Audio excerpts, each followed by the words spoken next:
The man picked up the keys to his Mercedes, looking back at the telephone handset that he had just replaced on the receiver.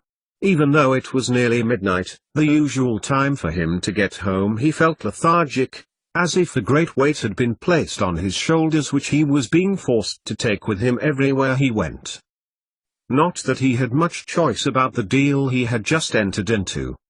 Many people in his profession and situation were involved in fraud, deception or money laundering. It was almost commonplace, and those foolish enough to get caught and have their names splashed all over the papers every so often were only the tip of the iceberg. And besides, it was only necessary because of the way the shares were going these days. He couldn't remember the last time he had made a profit. Rubbing the back of his neck, he pocketed his keys and turned from his desk to look at the sleek silver door inlaid with tinted glass. No, he thought as he made his way towards it, he'd done the right thing. The right thing for himself and his family. Putting his hand on the door handle, the man looked back at the desk, his eyes resting back on the telephone. However, he was worried. Not about the conversation. He'd engaged in many such discussions, albeit legitimate ones, before, but the makeup of the conversation and the way the man had spoken. He was foreign, that was obvious. But who aside from young children and computer geeks would be interested in those sorts of things? The IRA? The Mafia? ETA? Nevertheless, thought the man, he would be able to bring home what he should be bringing home had the shares and stocks not bottomed. The money he was entitled to. He couldn't explain it to his wife, she wouldn't understand. Sadly, he had married a woman, though beautiful, who was, he hated to say, shallow and materialistic. What choice did he have, when it came down to it? Turning back to the door, he strode forthrightly towards it, opening it by the ultra-modern handle which slipped beautifully in its mechanism, allowing him to pull it open gracefully before treading carefully onto the plush hall carpet lit by footlights which shone the way to the car park. Well, he'd just agreed, hadn't he? And you don't say no to that kind of people, the kind who have an inconveniently efficient way of turning up in the middle of the night at your house wearing balaclavas. But what did he know about what they were asking for? It seemed so ordinary, so banal. And, come to think of it, how had they ever got in touch with him in the first place? Perhaps he should just forget it. No. He would find a way. The alternative was for him to resign and get another job. They would have to sell the house and move out of London and away from Mother. Pressing the one-way exit button on the wall, the man waited for the adjoining sliding door to the underground car park to slide open. They would have to pay for child care, or Serena would have to give up work to look after them. And Mother. Especially now. With her failing health, she needed him. Especially since he was the only one. The man put his key into the large silver Mercedes, waiting for the buttons to glide upwards before he could open the door, and a thought suddenly entered his mind. Maybe his sister might be able to help them all at last.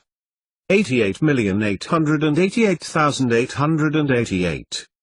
The otherwise empty office of the deputy headmistress of Hogwarts suddenly became occupied by both its owner and the school's potions teacher. Both wizards had flewed back to McGonagall's office on the ground floor of the school, one of only 3 fireplaces in the whole school where that mode of transport was connected. Presently, Minerva McGonagall would have quite liked Severus Snape to have left her alone now they had returned. The gravity of her duty that evening before the order had taken its toll on her mental and physical energy reserves. Yet the wizard did not seem in a hurry to go.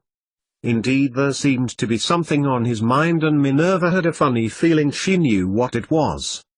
"Severus, please sit," she said, gesturing toward a chair that was before her desk and trying not to allow her weariness to show in her voice.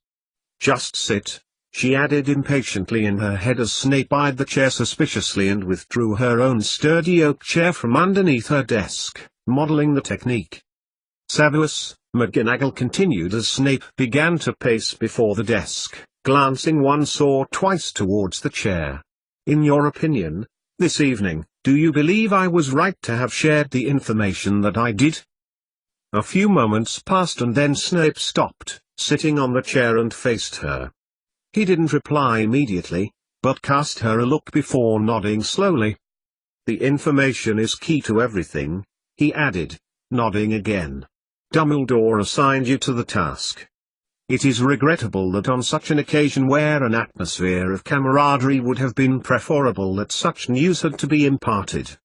Snape stopped, fixing her a look, before glancing at the pile of parchment scrolls that Minerva had on her desk, finding the decoration on the top of Ernie Macmillan's essay on advanced transfiguration fascinatingly interesting. It was good to see so many of us there, all with the exception of Albus. And Cecilia, of course. Minerva picked up a quill, smoothing out its feathers.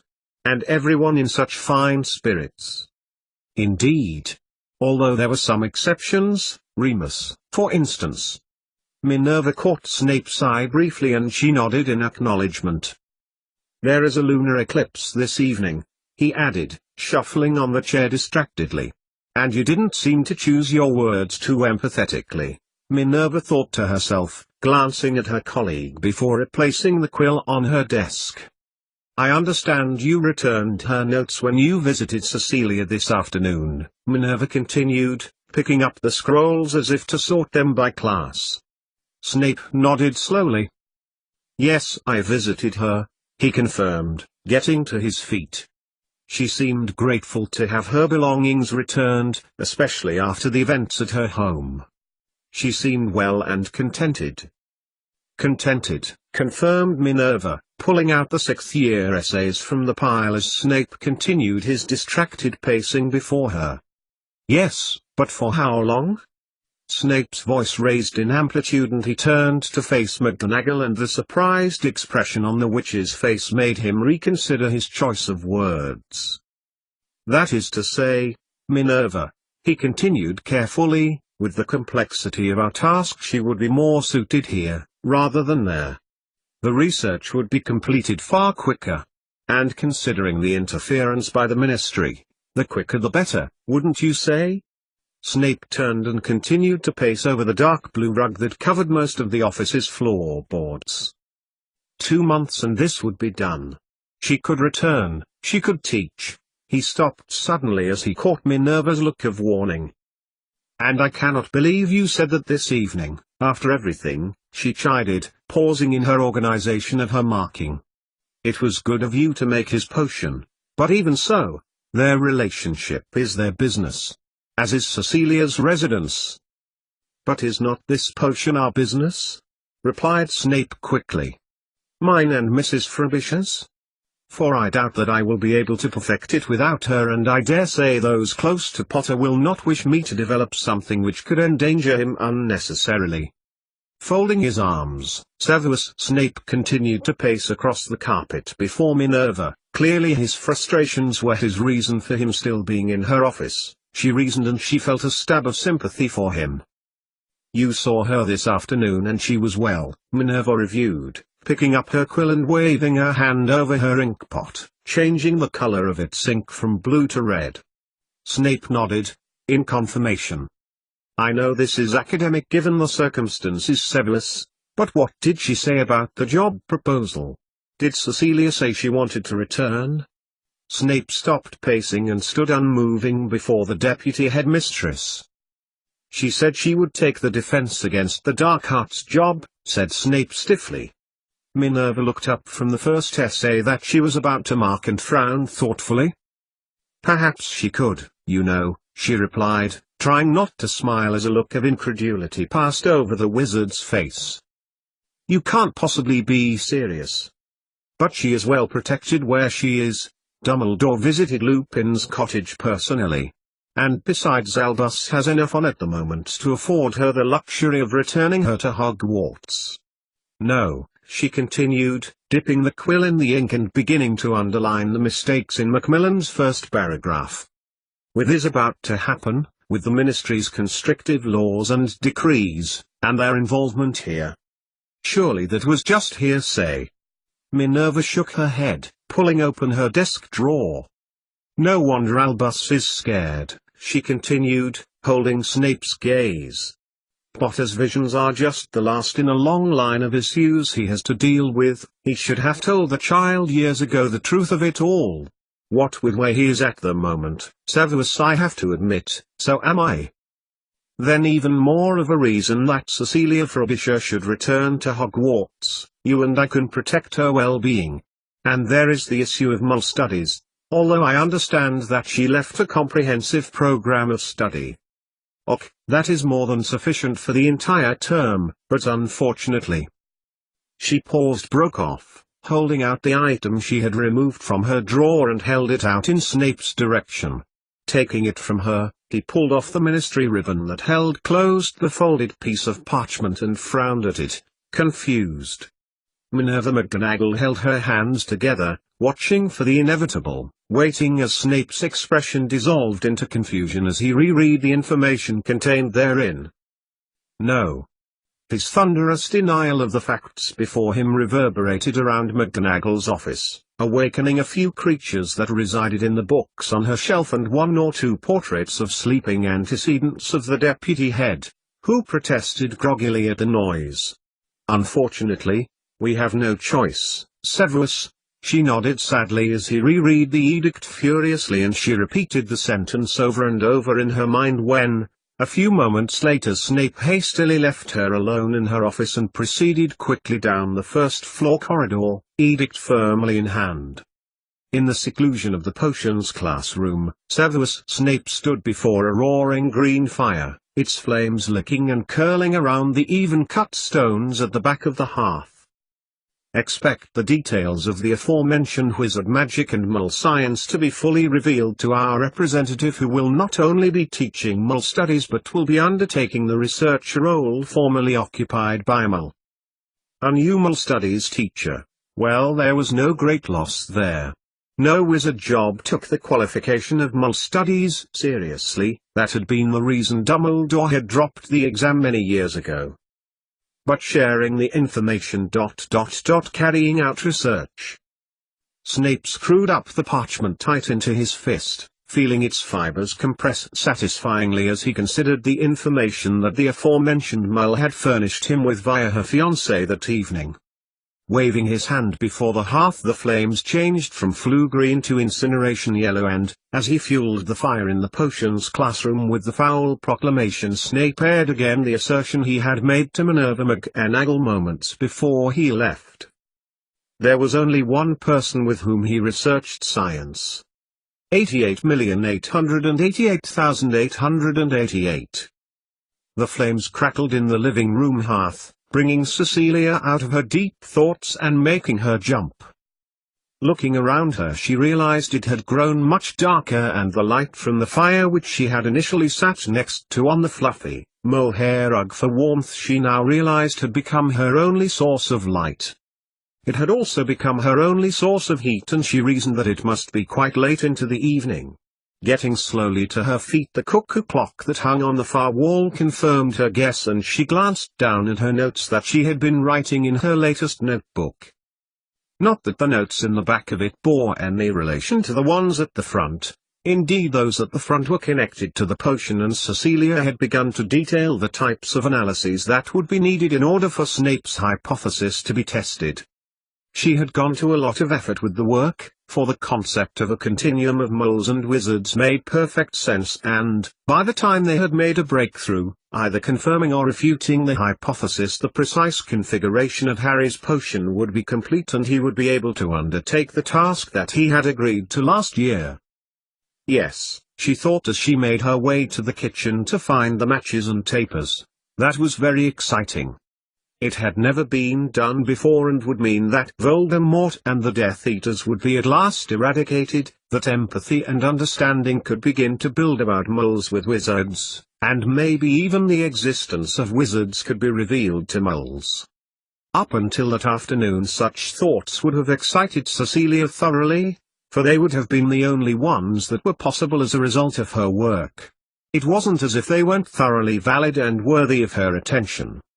But now, Quickly, she made her way across the living room, pausing at each of the 4 oil lamps that hung from the ceiling and lighting them swiftly before returning to her cross-legged position on the rug before the fire. Now, past the detailed diagrams that she had painstakingly drawn, exploring the links in both magical and scientific lore. Past the cross-references and notes. Past the evaluation of energies that may or may not have a bearing on the notion of a range of wizardly abilities and powers. Past even the extrapolation about traits in the wizard world, a small note to herself about similarities and differences in outlook and doctrine. Right to the back third of the notebook where she had begun to make notes and eulogize the new research which seemed to have fallen inexplicably into her possession and which she had almost overlooked. The information about werewolves that was tucked into the back of her organic chemistry and synthesis textbook was detailed to the point of academia.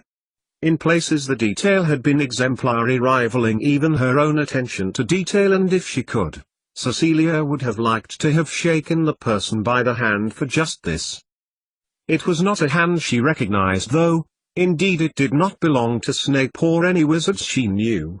Further, it looked to be quite old. And there were references to events that seemed to have happened in real life, as anecdotes peppering the notes. But Cecilia didn't care about the origin, for it was the information the notes contained that was more exciting, so much so that her research into Harry's potion had taken a back seat in her mind. For what these notes appeared to be saying, in a flowery, wizardly manner, was that there was a way in which werewolves could be cured of their affliction. Cecilia picked back up her notebook, that was filled with her own ideas, and she was just about to read again when a crack followed by a brief flash of light interrupted her train of thought. "Evening, love," said Cecilia when she saw it was Remus and, snapping her notebook shut, got to her feet and made her way over to him. "It's late, had a good evening?" she continued, kissing him on his cheek. "Did you eat? If not, I could." Cecilia broke off as another crack and flash of light filled the room. Remus turned from Cecilia and she watched as his weary face broke into a smile. "I thought you were right behind me," Remus said, glancing back at Cecilia before kissing her on the forehead as Sirius gave him an indignant look. "Well, it took me ages to find exactly which mountain it was you lived on, Moony," he replied, glancing around the cottage. "Ooh. It hasn't changed much," he added, making his way over to the windowsill near the back door. "Still got your mother's things, I see, not changed since the last time we were here. Though not quite as lovely as my place," he added. "Hello, Cecilia." "Sirius," she replied, looking between him and Remus. "This is a surprise." Remus looked at Cecilia and smiled again. "Let me put the kettle on," Cecilia continued, extending her hand as Sirius made to embrace her in greeting. "Tea would be lovely," he replied, and Cecilia nodded as Sirius sat down in one of the wing-backed armchairs opposite the fireplace. "Tea, love?" she asked of Remus, and he nodded. "But no milk," he replied before settling down in an armchair next to his friend.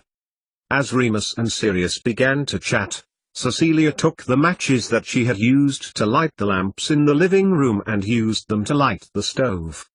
In the same way that she had not been expecting Snape that afternoon, she wasn't expecting Sirius that evening, and she was grateful that now she had an opportunity for 5 minutes on her own whilst the kettle boiled to collect her thoughts. Through the closed door the echoes of their conversation emanated, and Cecilia made her way from the door to the tap by the sink as the roar of the flames in the stove began to consume the wood inside it. "Lovely tea," said Sirius a few moments later as he sipped at beverage from Remus's mum's china. "Yes," nodded Remus in agreement. Cecilia nodded before placing the tea tray between them before settling herself down on the rug again. "Good," she nodded, picking up her research book and pen. "How was this evening?" she added. "Interesting," replied Remus, glancing at Sirius.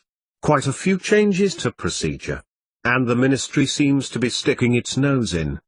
They're to replace you at Hogwarts as Mole Studies teacher," he added, smiling a little as his moustache wrinkled.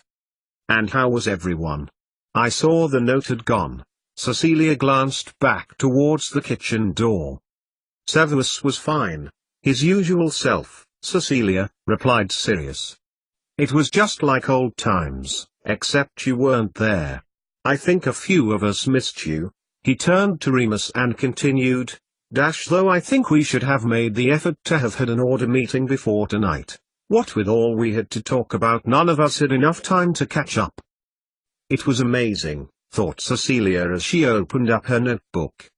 4 months ago he was trying to kill her, and now he was sitting in her living room, discussing with Remus the exact location of their planned jaunts that evening.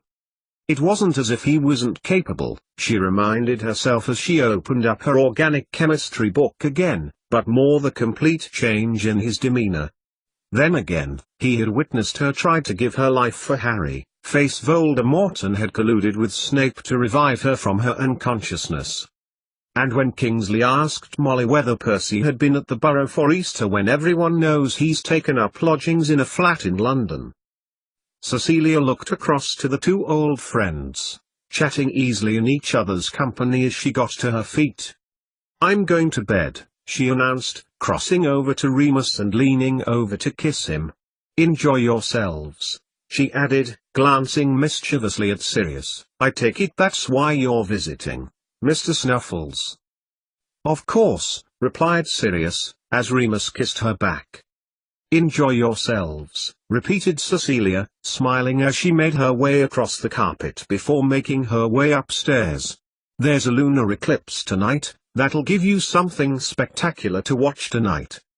"Night," she heard Sirius call as she got to the top of the stairs.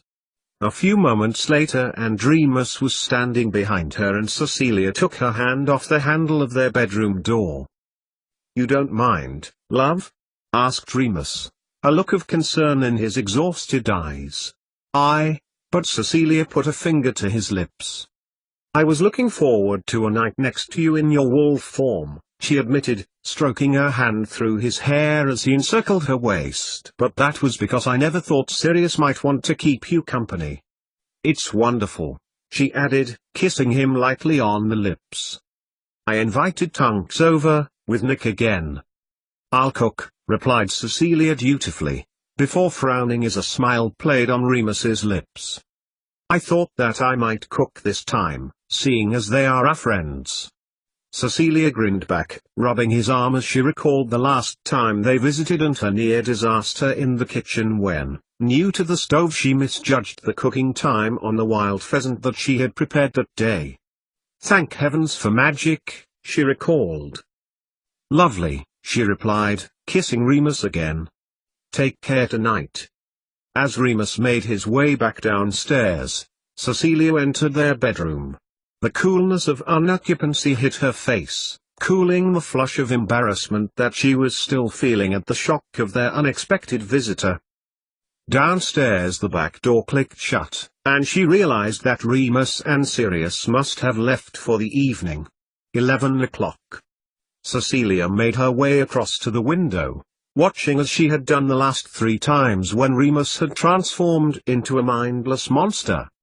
Only tonight, things would be different. From her vantage point, Cecilia could just make out the forms of 2 animals heading towards the west, towards Langdale Fell, and the light of the pre-eclipsed moon shone on their glossy coats. This time, he was a wolf, nothing more. And he was in good company tonight. Turning from the window, Cecilia lit the lamp in the bedroom before leaning against the headboard and drawing her knees up so that she could rest her notebook on them, and began to consider her research, her personal research again, before recalling the image of 2 canine-like animals chasing one another over the darkened landscape. Sirius would make him feel young again, she thought as she perused her own notes. He could be himself with his friend, and he would be with someone who could help him and keep his spirits up. Perhaps she should suggest Sirius visit every month. Eclipse, she read, from her notes. Why had she written that? cyclical symptoms, she had also written, though she had not added any more detail and to be more precise about why she would have to read the notes again, which were downstairs in her reference book. Flicking shut the book and extinguishing the light, Cecilia lay down on top of the bedclothes, looking at the ceiling in the darkness. She wanted so much to be the person that Remus would gain support from during these times, what she wouldn't have given to be in Sirius's paws right now. If only Sirius hadn't arrived and Remus would be warming his fur now by the fire, having already told her of the main details of the order meeting, about how the Ministry were involved at Hogwarts, about how Harry and the others were. If only. At least tomorrow she could spend some time on this using the notes, then at least one day she could be with him every day. But for now, she could be contented. Remus would have taken his potion and his good friend was with him. He was happy. He was with the person who could help him the most if that potion did go wrong. Sitting up, Cecilia glanced out of the window again and she smiled into the darkness. Even though she could see nothing, she knew Remus was out there, happy and contented. With that final happy thought, Cecilia gave in to tiredness and, throwing her clothes in a heap on the floor, slipped under the covers before falling into a deep and dreamless sleep. 88,888,888. Sirius relieved his shoulder of his friend's body, lying him down carefully on the bed whose covers he had just turned back carefully. He could feel Remus's cold sweat penetrate his clothes and Sirius's muscles groaned with relief as he slid his right arm from underneath him. Taking a step back, Sirius considered the night they had spent in each other's company. Well, not spent, exactly. The experience he had shared with Remus Lupin that night was hardly pleasant. Endured was a better adjective. But Sirius was grateful that he had been able to be there for his friends during the night, for the nights when the moon passed fully into the Earth's shadow were the single most painful experiences of the werewolf's life, ending, as it always did, with Remus's limp body collapsing to the ground in uncontrollable lifelessness. As he gazed upon the face of his friend, a mask of pain over his unconscious features, Sirius Black remembered back to the evening when he had first discovered about what it meant for a werewolf on the night of a lunar eclipse. Had it not been for Remus's urgent desire to share this knowledge with another of their peers, Sirius believed that he would never have found out. Not even James knew, and he was as much a friend to Remus as Sirius was. It was that night that Remus had opened up to Sirius instead, describing to him that the torment of being a werewolf on such nights, as if every organ in his body was on fire, as if he was being tormented in his mind by conflicting urges and thoughts clamoring for attention, finally resulting after a few hours of that in unconsciousness. By all accounts, since the advent of Wolfsman, the usually miraculous potion, despite keeping him from complete metamorphosis, did not help to temper these effects. "You'll be all right, old thing," said Sirius softly as he took a few steps forward, shaking his left arm absently to allow the blood flow to return to his muscles once more. "In the morning, you won't remember." Sirius's whisper trailed off as his canine senses caught a faint odor on his friend's body. Leaning forward further, he could see in the dull monochrome light that it was coming from one of many of his injuries, and he reached out towards Remus's thigh. His friend moved in his sleep as Sirius located the huge deep gash at the top of his thigh, which was slowly oozing blood onto the crisp sheets of the bed below him. "This just won't do," chided Sirius gently, looking up at his friend as he loosened his trousers to get at the wound. "You can't look like that for her when she wakes up." Looking from his friend, Sirius's eyes drifted to Cecilia, her glossy hair catching the moonlight as she moved in her sleep, and a feeling of self-consciousness began to creep over him. He was in their room, their own private domain. Really, he was an interloper and should not have been there. But he had every right to. Indignantly, Sirius Black engaged in a silent monologue argument between himself and imaginary Cecilia, awake and annoyed, demanding to know why he had undertaken the role she felt was hers, to be with Remus Lupin when he needed someone special. "I have every right," He shouted silently at her. I was the first person he told. I was the person who went with him, alone, on eclipse nights. I was the one who he trusted above all else. Why else would he want me to come with him tonight? He asked me. He told me he needed him, Cecilia. But there would be no need for such defensiveness. Remus didn't need to reassure him that he, Sirius, was still a part of his life. He didn't need to assure Sirius that he still shared a part of his life that he was unwilling to share with another. Even this Mull whom he had risked hell and high water just to be with. Not even her science could allow her to understand their bond. And yet. Sirius's eye caught Cecilia as she turned peacefully in her sleep. She looked peaceful as she lay underneath the bedclothes next to his best friend, naive of the extent to which Remus needed him that night. The dimming moonlight continued to play on her features, her body moving slightly as she dreamed. You could not possibly know what we have, thought Sirius as the fading light made her skin shimmer as she moved towards Remus. Nor how precarious your position is now. When you don't know it, out here alone. Completely unaware that even now decisions were being made about you. Because of you. And despite your attitude. So vulnerable. And yet lying there, she did not know it. With a thin cotton sheet to move a few inches to her left. And if he reached out then he could touch her. Touch her softly. That soft skin he had espied so many times. It was only when he realized that his hand was filling with blood that Sirius moved away from the sleeping Cecilia Frobisher and forced his mind clear in order to pay full attention to Remus's injuries. A few minutes later and his best friend's thigh bound securely, Sirius turned away and paced across the thinning bedroom carpet. Forcing himself to focus on his destination, the thin wooden door. And beyond. The winding stairs that led to the living room, Sirius concluded that disapparating, even to downstairs, was likely to wake either one of them or both, and that would not be fair on Remus after what he had endured that night. Pausing over the immediacy and intensity of his feelings, Sirius Black reached for the latch on the door, heaving it open before striding through and made his way downstairs to discover whether one of the cottage's decades-old settees would pass for a comfortable bed.